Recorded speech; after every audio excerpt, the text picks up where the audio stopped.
No secret that vaping has become increasingly popular among high school students, despite the many attempts to make them harder for teens to get their hands on them.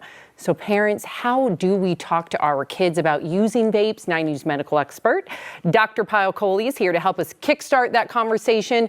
Okay, Dr. Coley, I'm so glad that we're tackling this. So number one, why is vaping such a concern for kids? And what would you say is the biggest mistake that parents are making right now? So Sam, I want you to pay attention to this. I know, I'm nervous. Sophie is coming up upon it, right? You're right, she's 9. Yep, so around the age of 10 to 12, you want to start to have this conversation. And the biggest mistake that parents make is that they wait for the kids to start vaping before they have that conversation, because it's an uncomfortable conversation. Right. So it's very much like sexual health or wearing a seatbelt. You want to do it before the fact and really educate your child.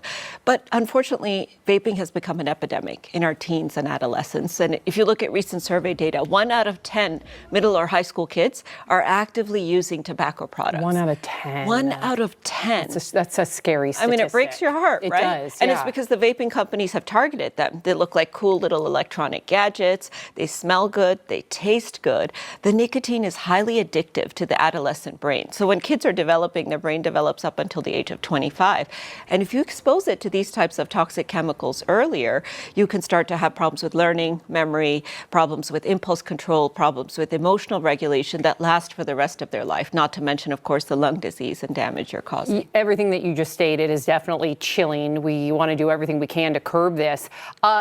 Being a cardiologist, what are some of the cardiovascular things that you are seeing in these kids or teens that are vaping? So this really scares me, because immediately after you vape, your heart rate goes up, your blood pressure goes up, and the long-term effects can include stiffening of the blood vessels, inflammation, even clot formation. Wow. And we don't have a ton of data of what happens when you give young kids whose blood vessels and heart and everything else is still developing years of exposure to vaping.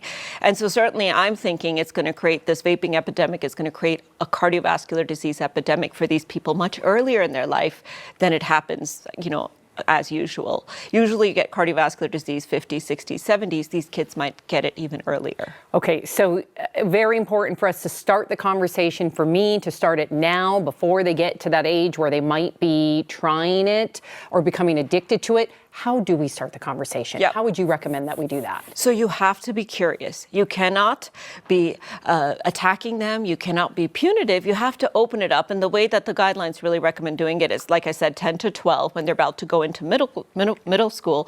And you want to make sure you have it repeatedly so that it's not just a one conversation and done. It's not a lecture, but it's an ongoing discussion. And the questions to ask them is, have you heard about vaping? What do you think about vaping? Are kids at your school vaping?